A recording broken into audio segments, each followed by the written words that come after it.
Welcome to part 2 of Animal Crossing Tea Time. And if you haven't seen part 1, you should probably go do that now. I'm going to link it right up there. You're going to want to see all the parts eventually. So start from the very beginning. Make sure you're in on all the tea that leads up to the tea today. Okay? Good. Great. Alright, and everyone else here has seen part 1, right? Let's get into it then.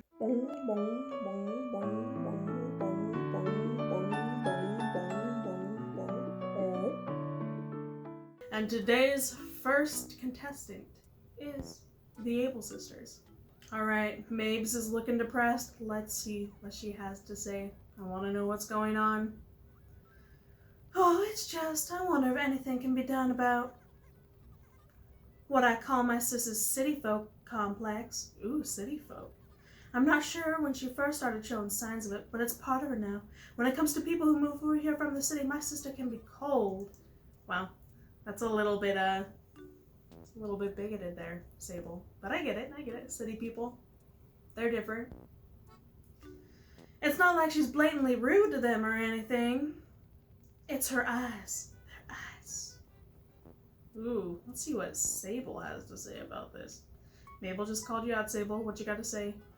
You know that Al Blathers who works in the museum? I was just thinking, I'll bet he really did move here from the big city. Pegging him as a city boy. It's true. I can tell you weren't raised here either, you know. Whoa, she's calling me out. I don't mean to offend, I really don't. It's just your mannerisms.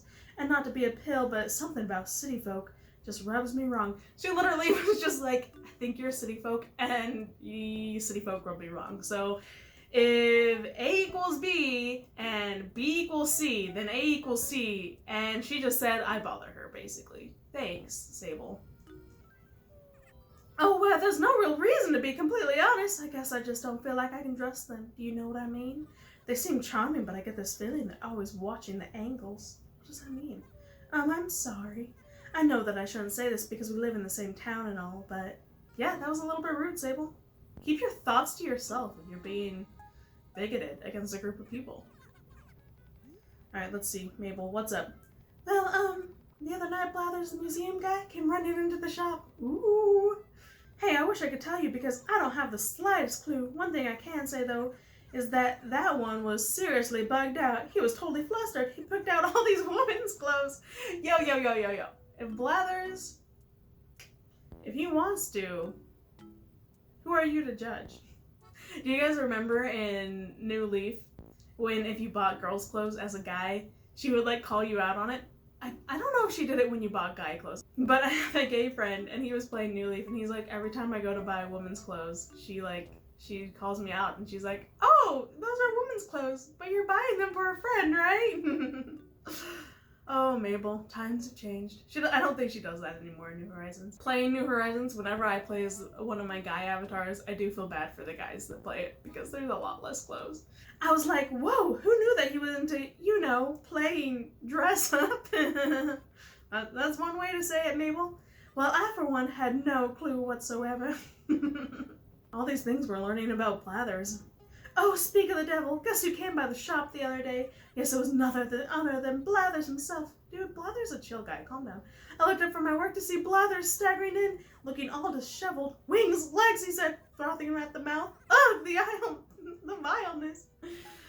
Oh, Blathers. How does he live? Especially, I mean, I don't see that many bugs day to day, but in the game of Wild World, you see a lot of bugs. He was babbling about something, all in a tizzy. It only took me a second to figure out what was up. That owl must have run into a bug that he really doesn't like, and just happened to be in front of my shop. Really? Yes, Blathers must have felt embarrassed because he began shopping feverishly. Oh, it's so funny to imagine Blathers just like, yeah, this dress is great, thank you, and this dress too. I guess there weren't dresses back then, so what women's clothing was he buying? Bows? Was he just buying a bunch of bows like, yeah, this is great, thank you. I didn't know if I should speak or not, but I couldn't help myself. Ooh, excuse me, sir, I said, those are women's clothes. He was so mortified by the whole thing. It was adorable. I started thinking how silly it was of me to think of him as a city folk. See, we're all human. I must say, though, for anyone who fears bugs to that degree that he does, He's not a bad fellow, clearly, but he's a little bit off. You know, good things do happen in this world. What? Tell me. The other day, Blathers came by the shop to buy some clothes, right? Turns out they weren't for him, they were for his younger sister as a gift. Aww, cute.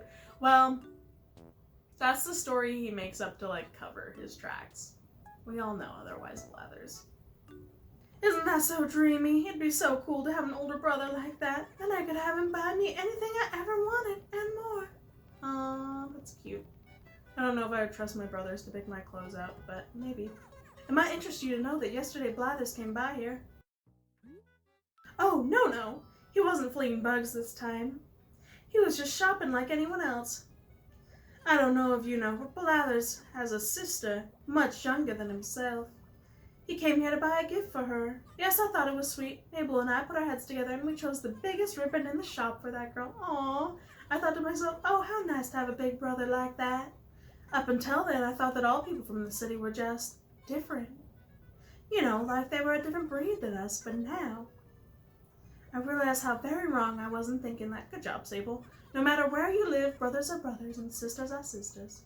The bonds that keep family close are the same no matter where you are. Oh, I just got goosebumps. Yeah. Good job, Sable. Stop being bigoted, hedgehog. And it's not even like she's bigoted towards another species of animal. She's just from someone from a different area. I can kind of see it. I think that definitely happens in small towns. But I don't know, if I owned a business, I feel like I'd want more people to move in to buy my stuff. But maybe they're just doing fine. Alright, time for Tom Nookie. Oh boy. Oh, please forgive me. What brings you here to my establishment? Tell me what happened, Nookie.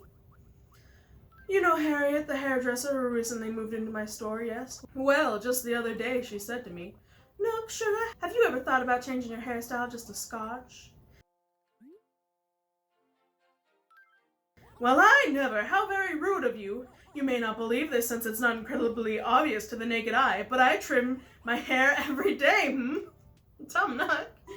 That's a little excessive, but I mean, he's a pristine businessman, so can you imagine trimming your hair every day? Without fail! And on top of that, depending on how I feel that day, I customize it.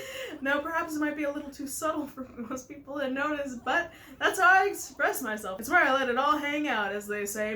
One day, you go to Nook's, and he has like a full faux hawk going on. Like, how would he even customize it? Like, maybe he like spikes the hairs on his ears, little devil horns or something, make him more cat-like, I guess. Don't think I've not tried alternatives. This is the only style that suits me. Just normal style? That's what suits you, my boy? Oh my, I couldn't be more sorry. What is it you needed from me? What happened? Shroomy, it's alright to ask you something, yes? Do you happen to know what a Petri perm is? You know what's sad? I worked in a salon. I was a massage therapist, so I worked in the spa part, and I don't know what that is. I never get my hair done. I know a perm is like a treatment you do to your hair to make it permanently a certain way. Petri perm? I don't know. Is it like a more temporary perm? And I think when they say a perm, it only refers to making it curly. I've never heard of someone getting a perm and like permanently straightening it, but maybe that's also a thing. I don't know. I don't know anything about the world of getting your hair done, but if it is like perm as in like a curly haired perm, can you imagine Nook with like curly hair? I'm trying to think if there's any characters with like curly hair. I don't think the game goes into that much detail to show if any of them had like curlier hair. Because if any did, it would be Shampoodle, and it would be Harriet, but I haven't noticed. A rock band? Oh no, I don't believe so. The other day, Harriet came up to me and said, what did she say? Nook, I bet you look absolutely scrumptious in a Petroperm. Well, Shroomy, what do you think? A Petroperm? I have no idea either, She asked me about it, I got panicky and said, oh, yes, Petroperm. I had those all the time when I was younger. Agreeing to too much over here, Mr. Nook. Yes, a blatant lie. I acted like I knew what it was, yes. Harriet just laughed. Yeah. Petroperm, what in the world could that mean, Thinking about this is sure to steal sleep from me tonight. If only he had a Nook phone, then he could look it up. Forgive my wool gathering, can I help you? Has anyone ever heard that before? Is it, what? Wool gathering? That sounds like working, not daydreaming.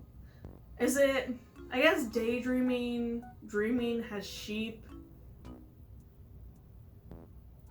Interesting. Well, you remember that word that had a stump, yes? Yes, what is it? I finally figured it out. I know precisely what a petroperm is. What is it? Yes, I'll tell you what petroperm is. Telling me simply a shortened verb. Simply a shortened version of the term petrified perm. Oh, so is it like a permanently changing of your hair?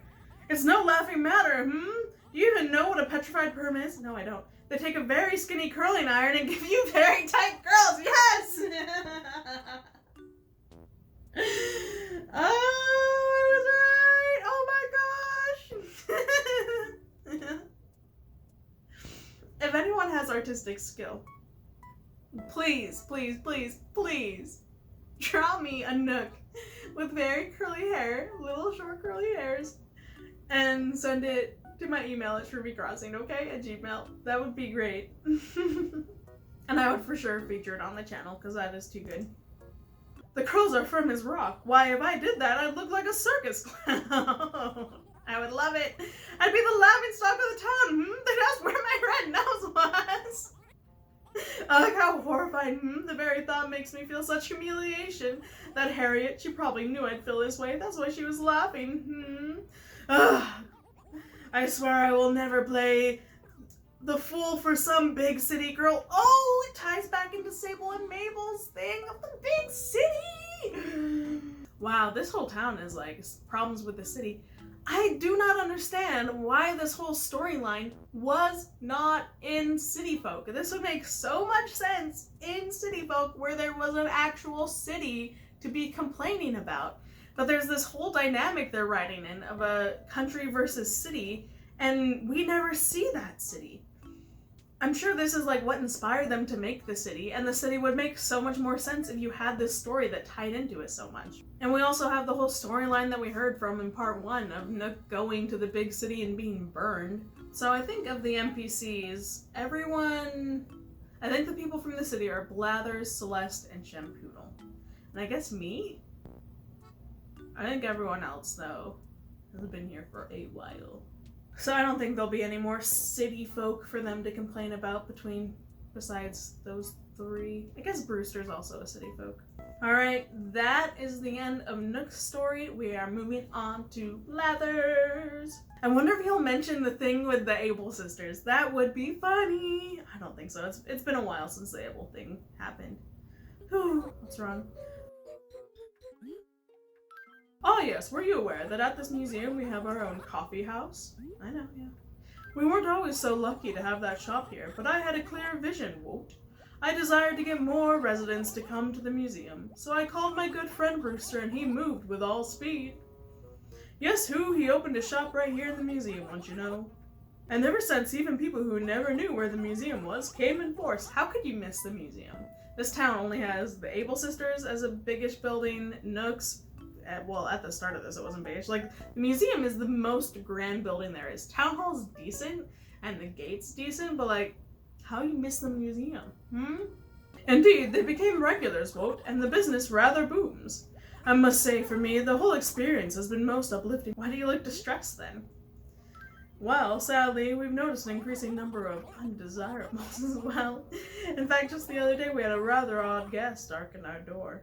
Ooh, I really hope he goes into details. 'Twas a Saturday, and yet this fellow wore a very hot-looking business suit. He's talking about Lyle! Oh my gosh. I know he's not in New Horizons right now, so I'll explain him really fast. In Wild World, in this game, every Saturday, he would be at your door trying to sell you insurance. You'd come out and he'd, like, give this whole long questionnaire And then I think he charged you 3,000 bells, and if you ever got stung by wasps or tripped, he would send you 100 bells the next day. But like, technically the insurance was a ripoff, but you had to do it to schedule what day you wanted Red to come into town, so it was worth it for that, so you had like a specific day that you knew Red would be in. Yes, he was rather relentless with his queries as well. He even went so far as to ask me some quite personal questions, Wolf. If I'm to be honest, I must admit I tired of these questions quickly, yes. In the end, the cheeky chap asked if I had insurance and if I wanted to sign up. Yep, definitely Lyle. Why that toward? I lost my temper and threw the lout out. The nerve. This is a museum, I said. Why couldn't he glean that simple fact and be gone? I guess it is weird for someone to be working and to be like, you want insurance? Alright, another day. What's wrong? Yes, well, I believe I mentioned before that since opening the cafe, we've seen an increase in the number of rather odd customers at the museum. Yes, well, I believe we saw one of the more extreme cases the other day. More extreme than Lyle? Oh, I'm so excited! Yes, who, well, at first glance, he appeared to be a driver or a pilot. Pilot or a driver? There's no planes. Captain's the only one I can think of. Let's keep reading. Ah, yes, the fellow was with a woman as well, I recall. Who indeed? This fellow was rather an arrogant bent. What? The type that might enjoy fistcuffs with other men. What? Who is it? No way it's Captain. And it's a guy, so it can't be Gracie. Who has a car or a plane? Yes, in any case, that livery-looking fellow roamed about. Livery-looking fellow. He planted himself before each of the exhibits and started ranting, Wolf. Such madness this chap spewed. This painting be of the Chowder era. This could be Cap'n. This painting be, the Chowder era? The O's hints at Cap'n, and the ridiculousness hints at Cap'n. This be the ancestor of the modern-day shrimp. Filthy lies, all of them. And in such a low-browed dialect as well. Merely watching him pained me. The truly sad part is, I suspect the cretin actually believed he was right. That's hilarious. I have no clue who it is, though. He was with a woman. So I want to say Cap'n, but like at this point, I don't know of anywhere else that it would say he was married before Newly. It could be Pete. Like, did he get with Phyllis or Pelly? And I could see him being ridiculous, but the whole I don't know. I think if it was Captain, his dialect would be way crazier. The pilot thing kind of fits with Pete since he flies. I can't think of any other NPCs that would be flying or driving besides Cap'n or Pete. I would totally suspect the dodos if they were in the game, but they are not in the game right now, so they would totally do that, though. Maybe they were forecasting the dodos. I don't know. Who do you guys think it is? Oh, I'm leaning towards Pete, because I feel like if it was a Cap'n, his language would be way more crazy. But really? Pelly or Phyllis actually went out with him? Maybe we'll hear about that next time we talk to them. You know, the other possibility is Gulliver. He flies a spaceship. So, I can see Gulliver, the Chowder one. Maybe it's Gulliver, the descendant of the shrimp. It could be Gulliver. Maybe Wendell. There's also Shrunk. In Shrunk's jokes, he does mention having a wife, so he could have come by with a lady and been ridiculous. Dang it, there's so many options, it's really not clear. Dang it. And I could be forgetting an NPC that totally would fit it. Pascal. I don't think it would be Pascal. But like, Wendell's definitely not a pilot or a driver. The pilot thing is so crazy. I don't know who it could be. Who? What's wrong? Oh, mercy. Another odd customer paid us a visit the other day. Really? Was a lady, elegant and refined, most certainly hailing from the big city. Gracie, for sure. Yes, who rather, more refined than anyone. From Eklund, I thought. Ah, who? No, forgive me, please. I would never insinuate that the residents of this town are uncouth, not at all. See how sweet Blathers is? Dang Sable being so rude. Yes, who? I just meant that this lady was refined, like an aged Stilton, you see. I see. No, I don't see. I don't know what a Stilton is. What of it? Your accusing eyes strike me to the very core. What am I accusing you of? I assure you I'm not smitten with this lovely, bewitching older woman. Oh, I meant not one word. Yes, you've tied my tongue. This is all your fault. Yes. Anywho, to have a woman of such lofty, dare I say, angelic caliber, to have such a creature visit our humble museum. Well, who I say, as curator of this museum, I was ever so honored. It had to be Gracie, right? Is he really enamored by Gracie? Oh, that's so gross. I can't think of anyone else that could be. Definitely anyone would be Sahara. What's wrong? Yes, well indeed, we had another unusual guest the other day. How strange. Actually, I'm getting rather used to this strange bunch at this point. Oh, that's good. Even so, it's safe to say that this latest guest takes the cake. Oh, this chap had his helmet pulled down and his brow furrowed in concentration. A prose of nothing, he all of a sudden declared, "Don't get a big head." What? Well, suffice this to say, I had no idea what the bloke meant, so I merely stared. The chap had not finished. "There's but one reason you became a curator," he said. "You are a curator because your parents worked their wings to the bone." What? You know this? And so you should at least write your parents once a week. How cute. Whew, the audacity of some people, honestly, it boggles the mind. Did you write? Guys, remember to write your parents. They got you where you are today. Indeed, I did write them. I wrote them that very same day, in fact, but the identity of that unknown nagger remains a mystery to me. And on his way out, he put his thumb betwixt my shoulder blades and said, "And always brush before you go to bed." Rather bizarre, eh? What wonders this world produces, Okay, that last one, at first when it said helmet, I was thinking copper? Was it copper? But, the giving random advice, it feels like Rossetti to me, and Rossetti has a helmet. I can't think of anyone else that it would be, besides Booker, Copper, or Rossetti. Maybe Dawn? I don't know if Dawn was in this game, though. I feel like it's Rossetti if Blathers hasn't seen him before. That is so freaking funny. Alright, we're back to Pelly and Phyllis. This is super exciting. I just can't remember how it went. How'd what go? What? When? You asked? Yes, I did ask that in real life, actually. Oh dear, I didn't mean to say that out loud. This has nothing to do with my job, which means I probably shouldn't be thinking about it while I'm on the clock. Honey, what's the point of work if not to think about the things you're gonna do outside the work, right? I'm so very sorry. Well, that's it. That was short. Let's see what Phyllis says. Creative side and writing all the time. She comes up with these essays and poems that she wants to share with me. Honestly, I really don't get her stuff at all. It's way too sentimental. Well, whatever makes her happy, I guess. That is one thing, like, I always hated Phyllis because she's so stern, but it's so sweet how, like, in the end, and she's exacerbated by her sister Pelly, but in the end she's like, I want her to be happy, and what's up? Have you seen the poem Talking to Myself on the bulletin board?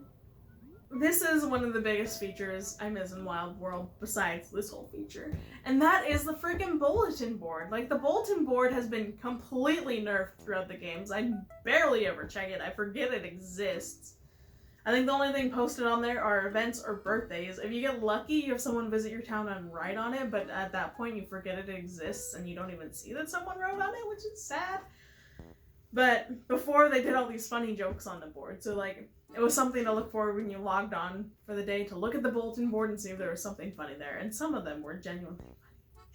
Like, I literally did one of the quotes as my senior quote because I'm such a dweeb. Anyway, let's see. I heard that it's become quite popular among the town's residents. It's anonymous, so I think people like that feeling of the mystery. Mystery. The style is so simple. Do you think someone would figure out who wrote it? She wants people to know it's her. Oh, but that's... Why am I even bothering you with this? I'm so very sorry. Let's see what Phyllis has to say about the talking to myself bulletin boards. I will say, as a kid, I never saw all these, so I did not know that Pelly wrote them. Like, I was suspicious of it. I was like, I feel like if anyone was writing these, they'd be Pelly. So it's really awesome to have that confirmation that it is Pelly writing them, and it makes them all the cuter, in my opinion. Oh no. Have you ever seen the talking to myself poems on the bulletin board? What's that? I just talked to your sister about it. Are you serious? It's in the most visible place in town. How'd you miss it? And you ask me, the reason people talk to themselves is because they're saying things that should be kept secret, and you know I'm right. I mean, really? If you want people to hear you so badly, just say it already. Oh my gosh, there's Phyllis. There's Phyllis for you. She is straight out. You know, the whole thing with Pete, I know for a fact, 100%, that she told him off right away. That Phyllis, she is not one to keep things back. She puts it all out on the floor. What happened? I've always been very shy and introverted. Even when I wanted to say something, I never could. Then I'd go home and be frustrated at myself for not speaking up. Poor thing. I'd do anything to stop being like this. But I was reading this book, and it said that many writers are the same way. While that made me feel better, at the same time, it made me feel really sad. Aw, I feel pity for her. I've been thinking lately. Pelly's always had her head in the clouds. She's a dreamer, that one. She always carries a pad with her to write poetry. I'm totally serious here. Well, no, they're not exactly poems, I guess. They're more dreams or aspirations. It's all, oh, suffocated love, I pine for you, but my scream is silent. Oh, dang. Oh, poor Pelly. She needs help. She needs to move on from that Pete. And melodramatic stuff like that. Oh no, I shouldn't have told you that. Oh no. Oh no, what have I done? You can't tell Pelly what I just said. I'm warning you, you'll be sorry if you do. Whoa, Phyllis just threatened me, and I take that threat very seriously. I know she'll carry it out. But luckily, in like all these conversations, I don't say crap. Like, I hear it from someone else, I go to someone else and they tell me the same story, and I'm just sitting there like, oh really? Yeah, I haven't heard this before. Yeah, tell me more, as I give 2-word answers. Oh dear. Did you guys see that? The second option was gonna shrink to get her to shut up. Honestly, I think she needs one though, so... Alright, let's hear what she says. The other day I was gonna find a time when no one was at the bulletin board. I was planning on writing something, but when I got there I ran into Pete. Oh no, what's gonna happen? Tell me more. My heart was racing and I started pacing, not knowing what else to do. Nice day, isn't it?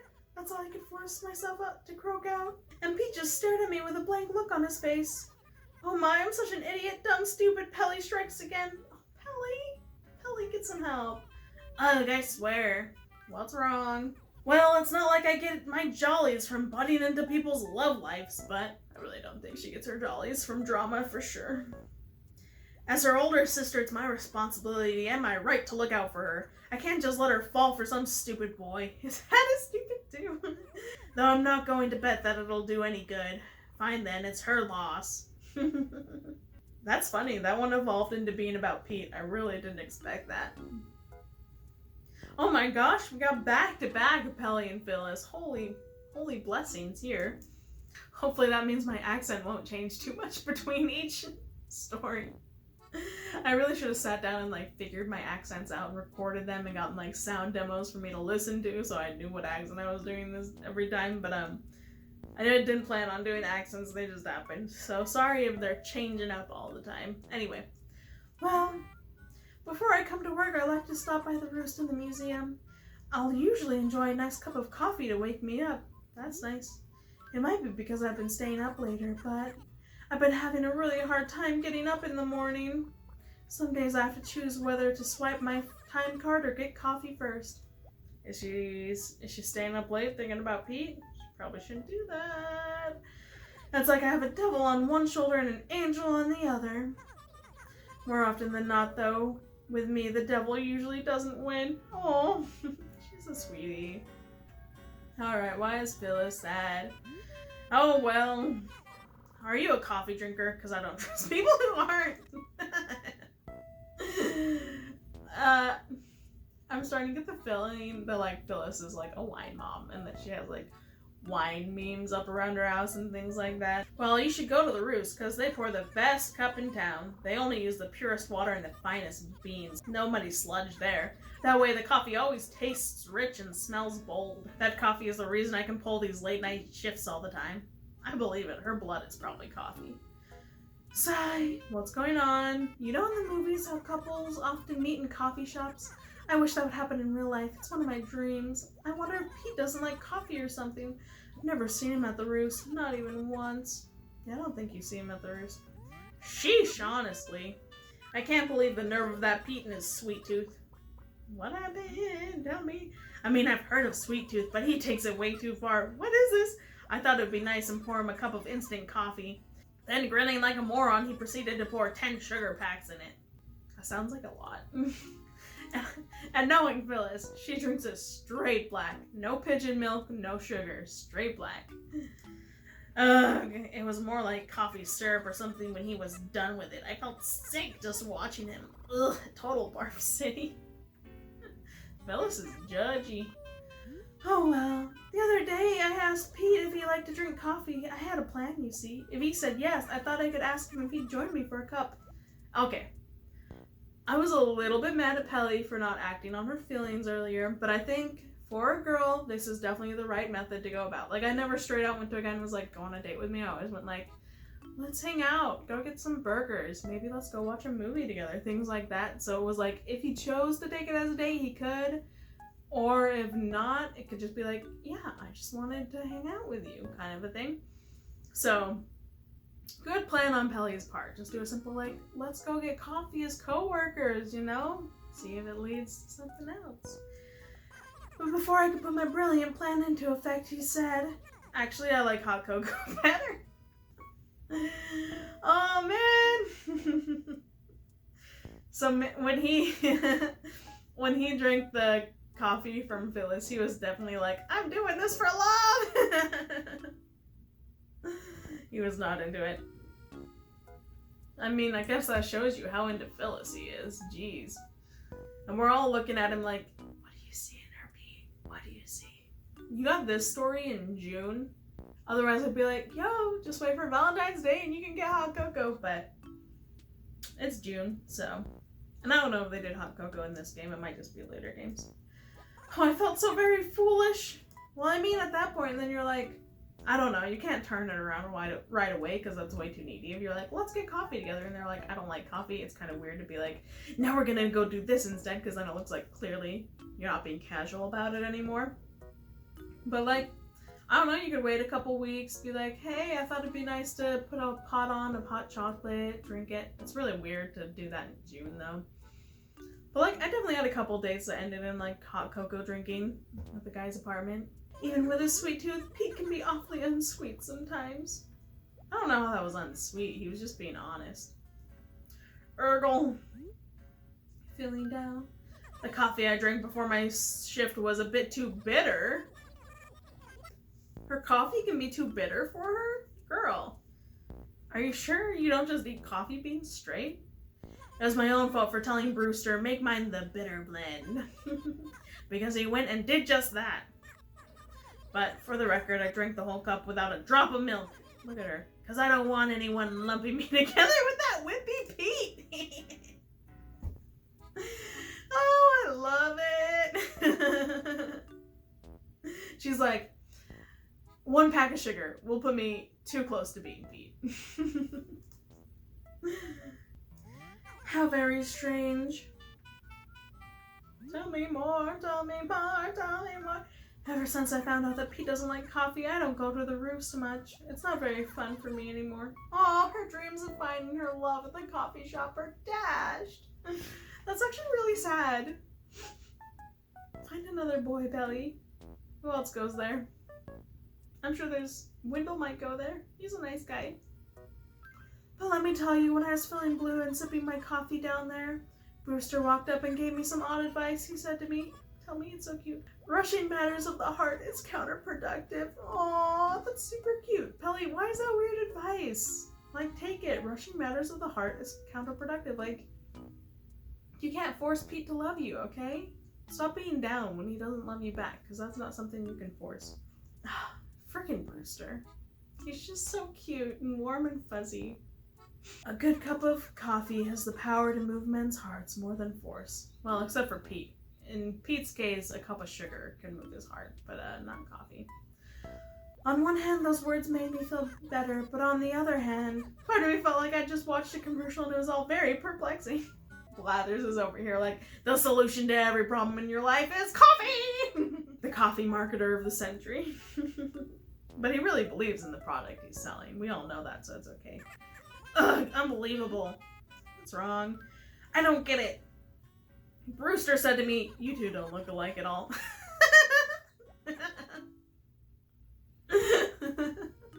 She was super bothered when Pete said that the other day. What the heck did he mean by that? Cryptic weirdo. Ugh, I've always hated the strong silent type. Stupid flying rat. Ooh, she thinks she's superior because she's a pelican and he's a pigeon. That's crazy. Hated the strong silent type? You know what, Phyllis? We hate you, the cranky butthole type. Jeez. Strong and silent is dreamy. Yo, Pelly, go after Brewster. Yeah.